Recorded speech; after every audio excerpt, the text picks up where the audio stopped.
The history of Patiala city is merely 2.5 centuries old. But it is amazing how famous the place has become in this short span of time. Who hasn't heard of the Patiala peg, the extra large measure of whiskey that is indicative of the larger than life appetite of those who dwell here? Whatever they do has a regal touch to it, and that is why the suffix Shahi, royal or regal is added to it, be it Patiala Shahi Lassi or Patiala Shahi Ran. The place is known for its pagdi, headgear, its juti, beautifully handcrafted shoes, and also the braids ornamented called parandi. As we discuss all this, we also are reminded of the wonderful collection of miniature paintings here and the style of singing called Patiala Gharana. We tend to forget that one of the major attractions of the city is the Kila Mubarak, the fort here. As a matter of fact, it was the foundation of the fort that triggered the establishment of the city and accelerated its development. And even today, the heartbeat of the city of Patiala can be palpably felt as we stand in the precincts of the Kila at Patiala.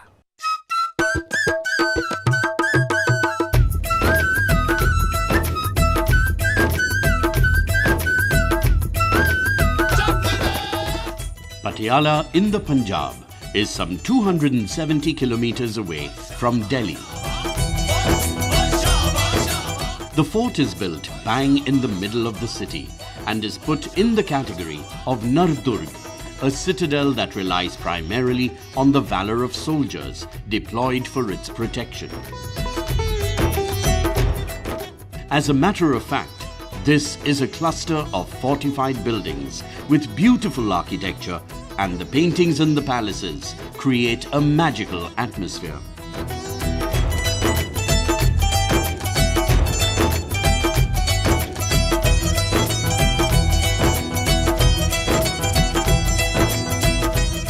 अठारहवीं सदी के उत्तरार्ध में पंजाब के सारे क्षेत्र में मुगल राज्य एक तरह से खत्म हो गया। तो यहाँ पर जो पॉलिटिकल वैक्यूम क्रिएट हुआ उसको भरने के लिए यहाँ पर सिख रियासतें अस्तित्व में आ गई। सतलुज के पार सबसे बड़ा राज्य महाराजा रणजीत सिंह का बन गया और सतलुज के इस ओर, जिसको हम मालवा क्षेत्र कहते हैं, सतलुज और घग्गर दरिया के बीच का, यहाँ पर छोटे छोटे सिख रियासतें बनी। उन रियासतों में से सबसे क्षेत्र में बड़ी और सबसे समृद्ध रियासत पटियाला की थी।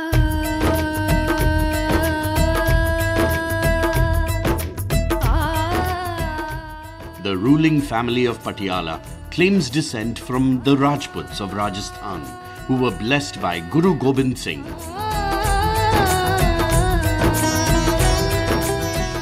All those who ruled here were patrons of the arts and music.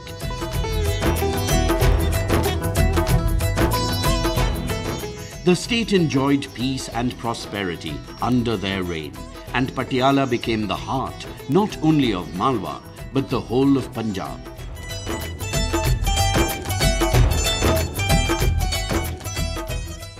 There are two parts of it. There's the Qila Mubarak and the Androon Qila.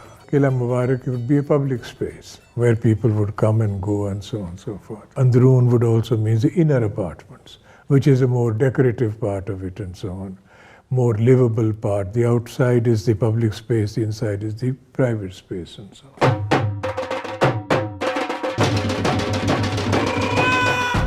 Baba Ala Singh was a legendary warrior of his time. His reputation on the battlefield was enough to secure Patiala. The ramparts and towers, built later, were commissioned more to proclaim and display the majestic sovereignty of the rulers, rather than to serve any strategic need.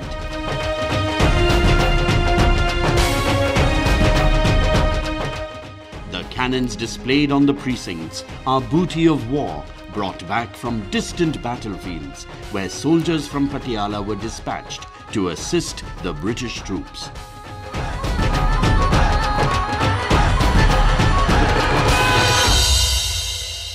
It was Baba Ala Singh who started the construction of this fort and completed it.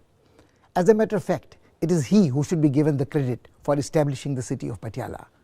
Baba Ala Singh was a renowned warrior and an accomplished swordsman, and we hear of his bravery from the accounts of historians who came to India with Ahmad Shah Abdali. He invited people from different places, artisans and traders, to come and settle here. And for their protection, he commissioned the construction of a thick wall a little distance away from the fort. And this is what served as a rampart to protect this building. Ever since, it has been very difficult to decide where the fort ends and the city of Patiala begins. As a matter of fact, in times gone by, the old city of Patiala gave an appearance of a fortified settlement. The main gate of the fort is hidden behind the curtain of shops that have mushroomed around it.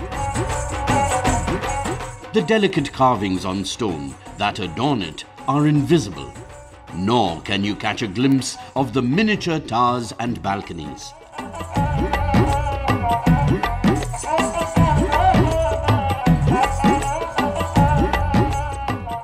Once you cross it, you enter a spacious courtyard, and you can see another imposing gate that provides entry to Kila Androon.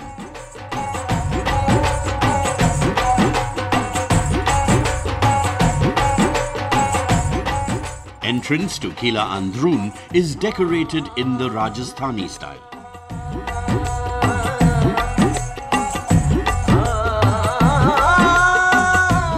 Public spaces where everything under the sun is talked about. But inside, the inner space where the women were and so on, it is a much softer and much different, very different atmosphere where the things that touch your daily lives.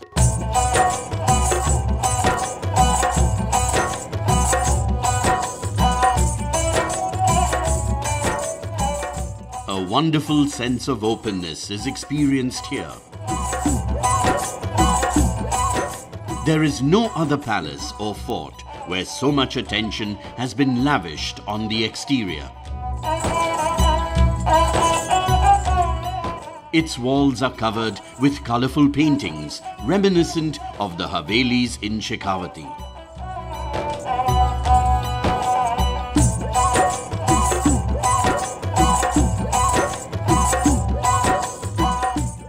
A special attraction here is a door made of ivory, but so skillfully has it been fashioned that it merges with the wood and stone that surround it.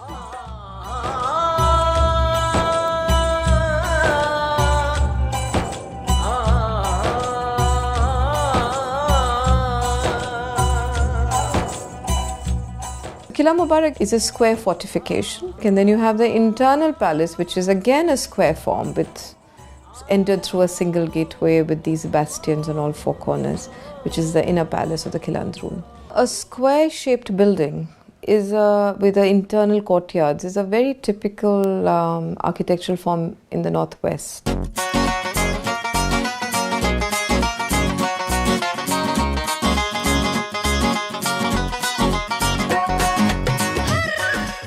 Blending the Rajput and Mughal influences, the palaces in this fort resemble Rajasthani Havelis.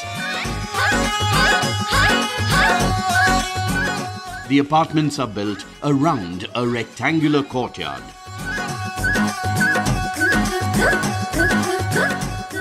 Small fountains are added to enhance the beauty of the building.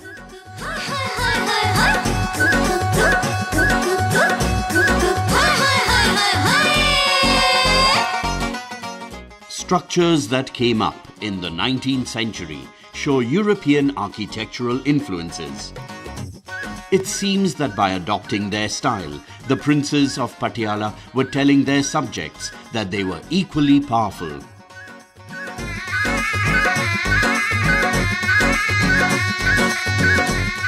You have multiple courtyards, and each courtyard is named as a different palace. So you have Haveli architecture, which people were used to, the whole comfort of rooms on the periphery and a central open space where a lot of activities would happen. I mean, it gives you an inner space at the ground level, it gives you terraces on the upper level, gives you semi-shaded over, verandas and terraces overlooking the central space. So if you were to look at one little cell within the Androon, it looks like a Haveli. When you put it all together, it becomes the palace, the larger Kila Androon.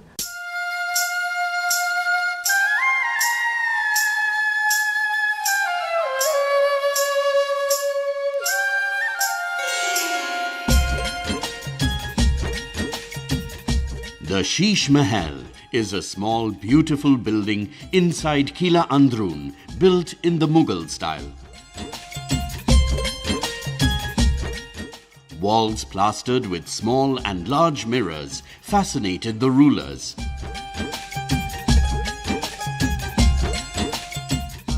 Hundreds of reflections dazzle the visitor.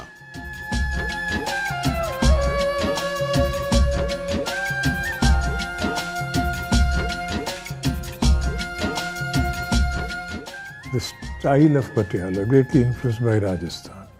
And a number of the crafts of Patiala and the arts of Patiala bear the imprint of Rajasthan. It was the painters of Alwar and some from Jaipur who really came to work here in Patiala.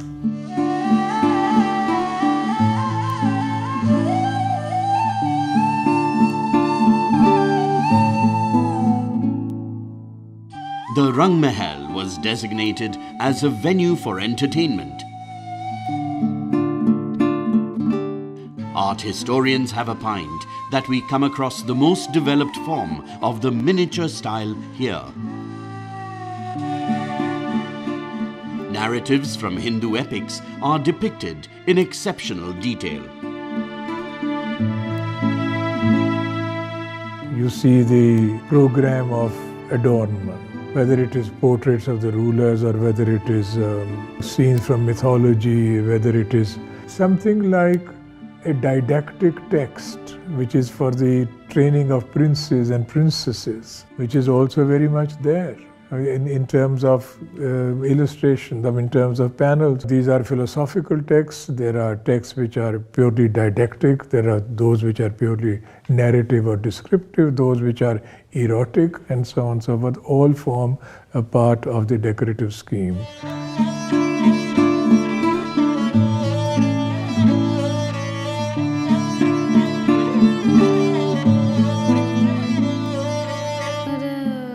The Rang Mahal is a veritable treasure trove of paintings that can't be matched by most art galleries.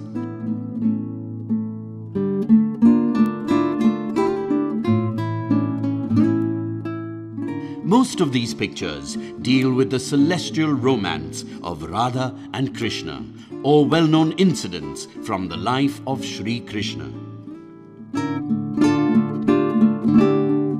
Pahadi painters also came to Patiala because patronage had dried up in Lahore after the fall of Maharaja Ranjit Singh and the 10 years of virtual anarchy that followed. So we have a very interesting admixture of the Rajasthani and the Pahadi schools. So Pahadi painters were doing their own thing, the Alwar painters were doing their own thing inside that and so on. So there's a very, very interesting coexistence. I don't think there's too much give and take between these groups, but a coexistence of these.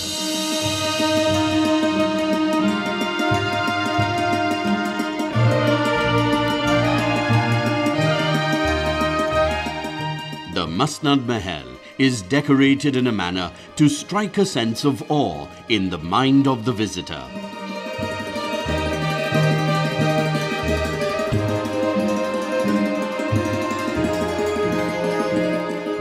The walls are adorned with paintings of Hindu gods and goddesses, as well as the Sikh gurus.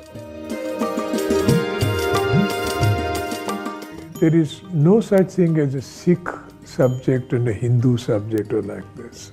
Walls are completely filled with scenes from Hindu mythology. This liberality, I won't even call it liberality, it's naturalness. So these are things which fill you with a sense of elation. Here is an open and receptive and Catholic, if you like, right, point of view, way of seeing things and way of living, so to speak.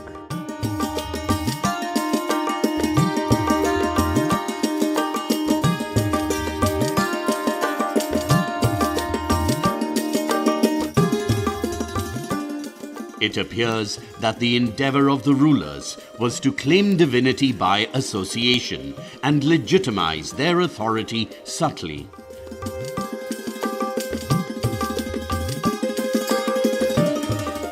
Most of the images of Krishna are not as a child or adolescent, but as a mature man ruling Dwarka.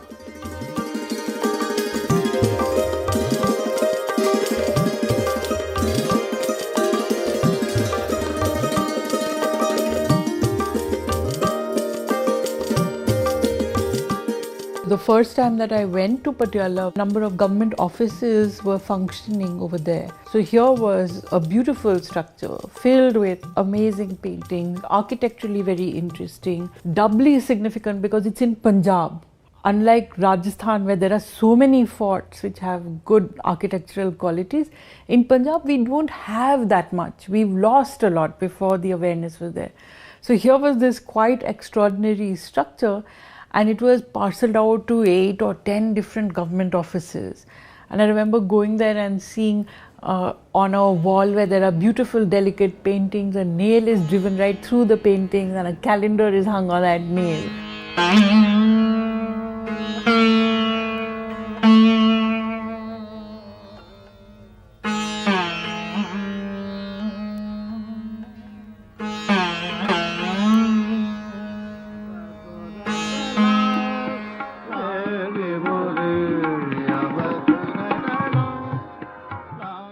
Almost all the rulers of Patiala were connoisseurs and patronized artists and musicians. Wherever they went, they invited people with creative talent to come as their guests to Patiala. Treated lavishly, the guests seldom left.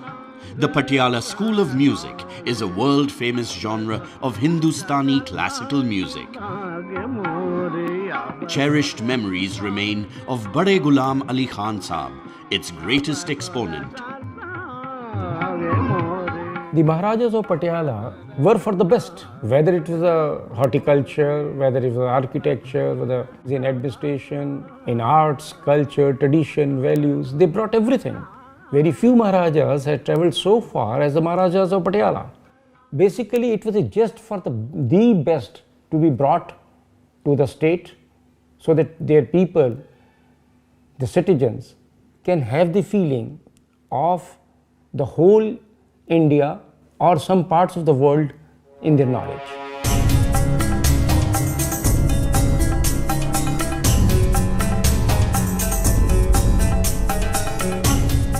The Darbar Hall was built during the colonial period and reflects an amalgam of Rajput, Mughal and British architectural elements.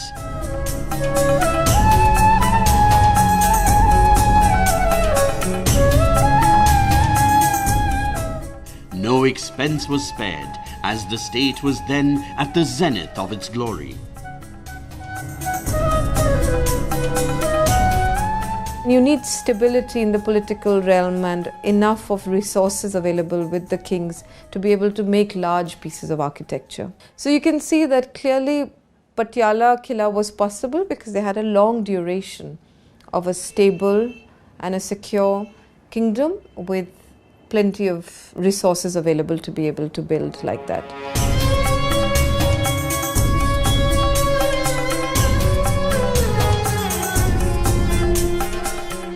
The interiors of the Darbar Hall recall the formal living rooms of European palaces. Priceless Belgian chandeliers hang from its ceilings.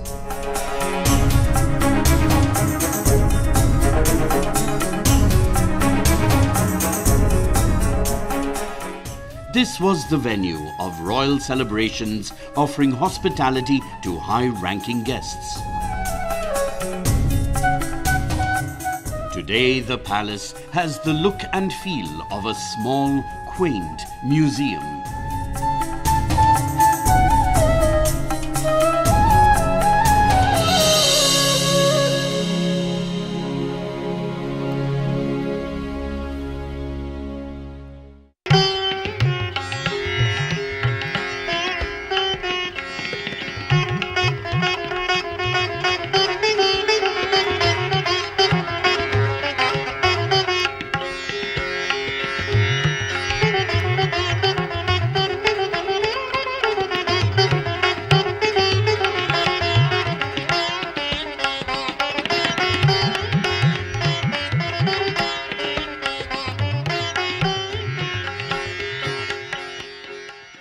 Ranvas once used to be the palace for the queens. This too has been built in the traditional Rajput style, ensuring that the privacy of the residents is fully protected. No one from without could steal a glimpse of the ladies. Residential rooms are arranged around a beautiful rectangular courtyard.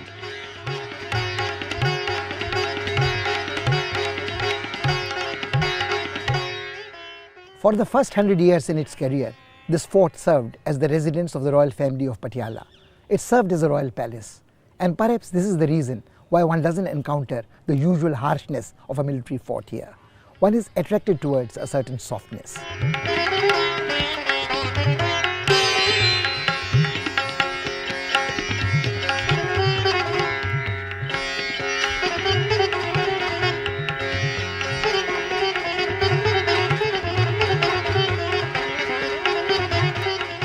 There are spacious halls that were used by the queens and their companions for large-scale entertainment.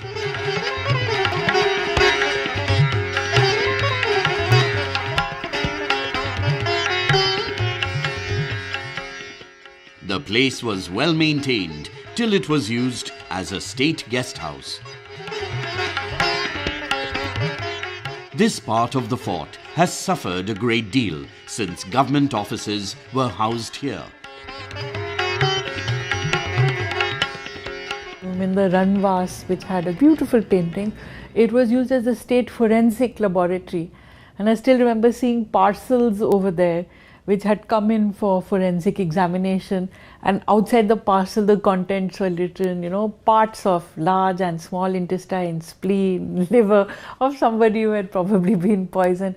And I remember feeling just terrible, thinking about the kind of use that place was being put to and the number of years in which it had been abused rather than used and allowed to degenerate very fast.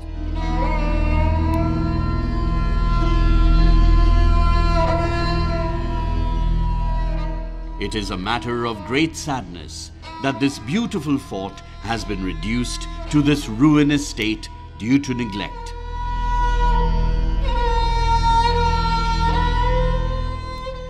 The state government is oblivious of this priceless heritage. What can be a greater irony than this, that Patiala, once the pride of the Punjab, is forgotten by the government of Punjab. It seems to be that the Qila Mubarak is going to be one of the tragic stories of the history of architecture and the loss of architecture in India, rather than one of the happy stories that we see in other places in the country.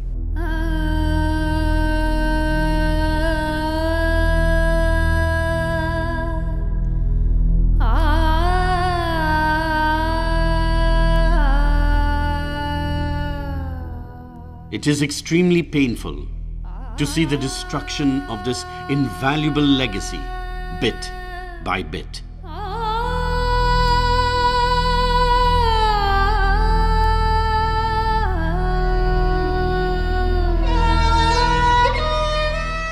It serves no purpose to blame others and keep lamenting the loss. There is still time to save the priceless Qila Mubarak, but we have to act now. Sajna tenu sad payma